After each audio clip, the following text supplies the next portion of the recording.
Work it, make it, do it. Makes us harder, better, faster, stronger. That don't kill me, can only make me stronger. I need you to hurry up now, cause I can't wait much longer. I know I got to be right now, cause I can't get much stronger. Man, I've been waiting all night now, that's how long I've been on ya. Welcome in to Full Court Press. It has been a phenomenal year of sports, a phenomenal year of basketball, and I'm here with our second different co-host in 2 weeks. Last time it was Jake Liker. This time it's my co-host from Blake and Noah, LA, Chicago, Blake Devine. How you doing, Blake? Pretty good. Glad to be co-hosting this show as well with you. We did Blake and Noah the other day. And happy holidays to everybody out there. I hope you had a wonderful Christmas watching basketball and so many games to talk about throughout the NBA and so much big news going on in the whole league. Noah, back to you, man. So we're going to start with the scores from yesterday. And, you know, we didn't start out with some of the greatest games. In fact, the first two games were just terrible games to watch. The Bulls defeat the Nets 95-78. And even being a Bulls fan, I didn't watch it because it really didn't interest me. Then the Heat, or not the Heat, it's just because it comes up because one of the marquee matchups. But the Thunder took on the Knicks and they won 123-94. So once again, not interesting. Finally, we get a game that actually was good. The Heat defeat the Lakers 101-95. The Lakers were in it for much of the game.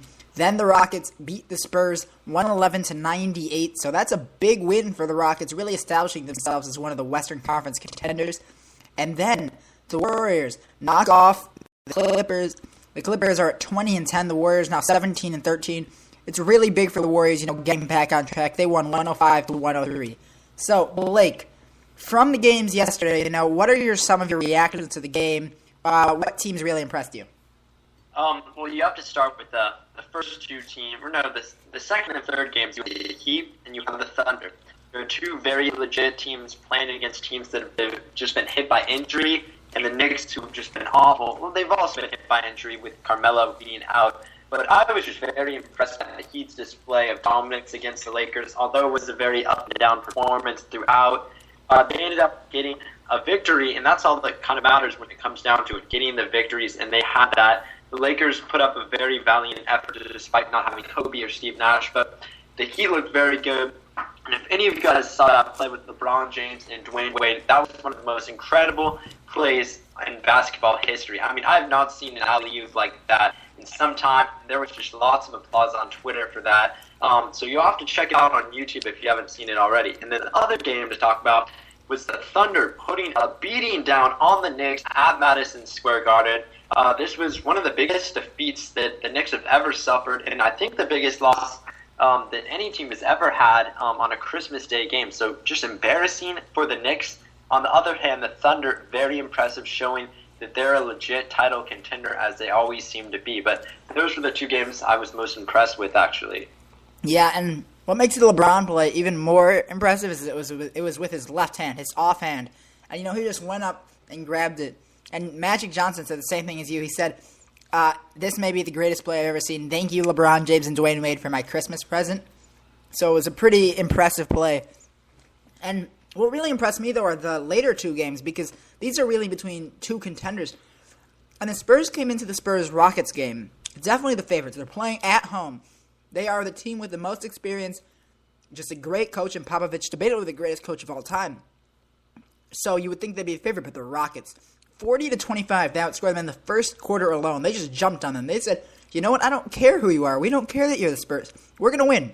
And just a terrific start to the game, putting up 40 in the first quarter. They had a weak second quarter, only putting up 20, but 60 points all around. It's pretty solid. 51 points in the second half. The Spurs just didn't have a chance. You see Dwight Howard getting 20 rebounds, just an amazing performance from him. And then in the Clippers-Warriors game, some calls that were debatable. We'll talk about that call later on in the show with Blake Griffin getting ejected. But the Warriors won the game. And for a team that really looked like they weren't on the right track, especially after all of those offseason moves. It really was impressive. Klay Thompson put up 23. David Lee put up 23. Iguodala, not his greatest game, 9 points, but he gave you solid minutes. Steph Curry, 15 points. So they really didn't even rely on him that heavily. And Harrison Barnes coming off the bench, always phenomenal, 14 points for him. On the Clippers side, tough end of the game. Blake Griffin's ejection really hurt, but they were a good team. All in all, they were actually, I think this is a better Christmas Day than I expected it to be. I thought it would be a little more boring, but you know what? Good games. So, with that, we're going to look at the scores tonight. Nothing going on yet except for the Cavaliers-Hawks, which is just tipped off. Grizzlies-Rockets, that'll be a game to watch later on tonight. Spurs-Mavericks as well, and then the game of the night, Clippers. Back-to-back exciting games. They're taking on the Trailblazers in Portland. So that is going to be a great game to watch without a doubt. So, with that, we have looked at the scores from tonight, and we are going to go to a standings watch really quickly. Not a long one, but we'll do a brief one. And, maybe do a little bit of predictions on them. So, we will start with the Atlantic. And I actually wanted to do predictions for this one just because of how bad it is and how unpredictable it will be. Toronto sits up top at 11-15. Boston at 12-17. New York at 9-19, and Brooklyn at 9-19 as well, and then Philadelphia at the bottom at 8-20. So, Blake, when you look at this division, the only division where nobody has a winning record, who jumps out to you as the favorite right now? I wouldn't have ever believed I'm going to say what I'm about to say, but actually, Toronto right now looks like the team to win this division, despite trading away Rudy Gay earlier in the season to the Kings. I thought they were going to be rebuilding, as they always seem to be rebuilding, but they've had some pretty impressive victories along the way. Yes, they're 4 games under 500, but this is a young and coming team that has the potential to be a playoff contender. They beat the Thunder the other day, 104-98 in Oklahoma City. That was a huge victory for this team. A little earlier this season, you also saw them struggling against teams such as Chicago and Miami. They've lost to Miami twice, I believe, but they've had their impressive victories along the way. They got a victory at Chicago. They lost to the Spurs by a few points the other day, but this is a team which could win this division because it's so terrible and so awful this year with all these losing records. Celtics are far too young, and their first-year coach, Brad Stevens, hasn't played pretty well for the talent which they're given without Rondo. But without Rondo right now, this team is not ready to win the division. New York Knicks, 9-19. We saw how bad they looked yesterday on Christmas Day. They're going nowhere right now. Brooklyn Nets, same story for them. Both New York teams, by the way, 9-19 on the season, and both have just been plagued by injuries and poor play. And then there's Philadelphia way at the bottom.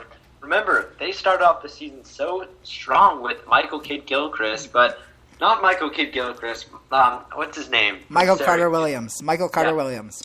Well, he's been out with injury, and ever since then, they've just struggled and looked as bad as we thought they'd be at 8-20. So right now, Toronto has the caliber of team to win this division. Yeah, I agree with you. And right after I said which team jumps out to you as the favorite, I realized, well, really, this is such a bad division that no team jumps out. They're all average teams when they're playing at their best and when they're playing at their worst. Really bad. Because you look at this, Philadelphia 3-0, since then 5-20. That's horrible. Brooklyn came in as a preseason favorite, possibly to win the East. They're 9-19. New York comes in as a team that are going to the playoffs. They're 9-19. Boston, they came in as a team you thought were going to be bad. And you know what? They are bad, but they're still in the division. They're in the running for the division. Same with Toronto. It's just a terrible division, just to say the least. Now we move on to the Central, and I don't think we really have to do much predicting for this one. Indiana in first, and Detroit second, Chicago third, Cleveland fourth, and the worst in the NBA, the Milwaukee Bucks at 6-22. So, really quickly, put really simply, Blake, who is your pick to win the Central Division? No question here. Indiana, 10-game lead already over to Detroit. We haven't even finished up the December basketball season, and it's already a 10-game lead. Detroit is 2 games under 500. Chicago is 5 games under 500. It really doesn't seem like any team is going to come out with a winning record other than the Indiana Pacers, and they could win the East. No question about that. They've played some of the best defense that I've seen in quite some time. they have a real shot to upset Miami this year come playoff time. Okay, so we move on to the Southeast now. Miami in first, of course. Atlanta, who gave them a scare, in second at 15-13. They are they're the third best team at 15-13. They're the only other team besides Miami and Indiana above 500. That's just awful. Like, honestly, I've known the Eastern Conference is not better than the Western Conference, but this much worse is it's embarrassing, really, for a fan who is a fan of the Eastern Conference, Chicago being in it, of course. But we go to the Southeast, as I said, Miami, Atlanta, the first two. Charlotte in third, 14-15. Washington, who is, again, somebody who many people thought was going to be good, 12-13. And Orlando, 8-20. Yeah, just not a great division besides Miami. So I'm going to start off this prediction. I'm going with Miami, of course. Just no way around it. They are still the best team in the NBA for me. They could get upset. I'm not saying they won't either. But for right now, until somebody dethrones them, they are the best team in the NBA. So, Blake, who's your pick? Even though I think I know who the pick is going to be. Yeah, I got to stick with the defending champs right here. The Miami Heat have just been looking really, really strong despite not playing to their full abilities, in my opinion. They're sitting pretty at 22-6. We saw how good they were yesterday. Not having their best performance, but still coming up with the W on the road on Christmas Day when it matters most. Miami's going to win this division, no doubt about it. But Atlanta, great story to start the season, 15-13. Who would have thought that they'd be right in the thick of it in the third position in the East right now? A great story for them, led by Al Horford. And a great year for the Hawks. They could definitely finish maybe in the top 4 or 5 for the East this year if they keep on playing the way they've started. Yeah, and just recapping the East really quickly before we go on to the West. You know, there is one word to describe this division, and that is mediocre. This conference is just mediocre. When they play their best, they can be good at times. But most of the time, it's just not a good conference. They're all around 500. None of them really seem to be able to put up good scores. Now, let me put this into perspective for you. In the Atlantic, no team has a positive points differential. In the Central, only one does. So that makes now 9 who do not. And 3 in the Southeast, that's 12. In the Western Conference, there are only 4. So that's a pretty big difference. So with that, we move on to the Western Conference and start with the best playoff race. Portland. And in first, just by that much. I mean, they're actually tied, but in the tiebreaker it goes to Portland. But they are in first over Oklahoma City. It's just really, really, really close. A great race there. Denver at 14-13. Utah 13-15. So, a great division. Utah at 8-23, though. The only team really that I say, not that good, but all of them have playoff potential. And I'm going to start off with this prediction. And I'm going to stick with the Thunder. I really want the Thunder to lose. I want Portland to win because, they are the Portland Trailblazers. They are a team that everybody should root for. But I look at Oklahoma City, and I just see a team that is just too good to be beaten, despite Portland's skill. I mean, LaMarcus Aldridge, Damian Lillard are phenomenal, but there are 2 guys on this team named Kevin Durant and Russell Westbrook who are just on a whole nother level. And then you got somebody named Serge Ibaka just to add into the mix. So for me, the Thunder are the best in this division. So, Blake, between Portland and OKC, who do you think is going to come out as the winner in this division? When it all comes down to it, both teams are very outstanding. 23-5, tied for the best record in the Western Conference. But gotta give it to Oklahoma City. They've been there, done that. Portland, very talented young team who's played outstanding to start the season. But Oklahoma City, like I said, Scott Brooks and the rest of the team, Kevin Durant and Russell Westbrook, which is way too much talent to not win this division and not get the first seed in the West, in my opinion. So got to give it to Oklahoma City due to the experience factor. Yeah, so now we move on to the Pacific. Want to wrap up this standing watch so we can go into the other stuff.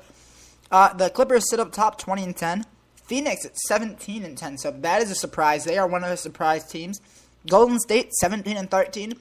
LA at 13-16. And, of course, Sacramento James McDaniels, Princess,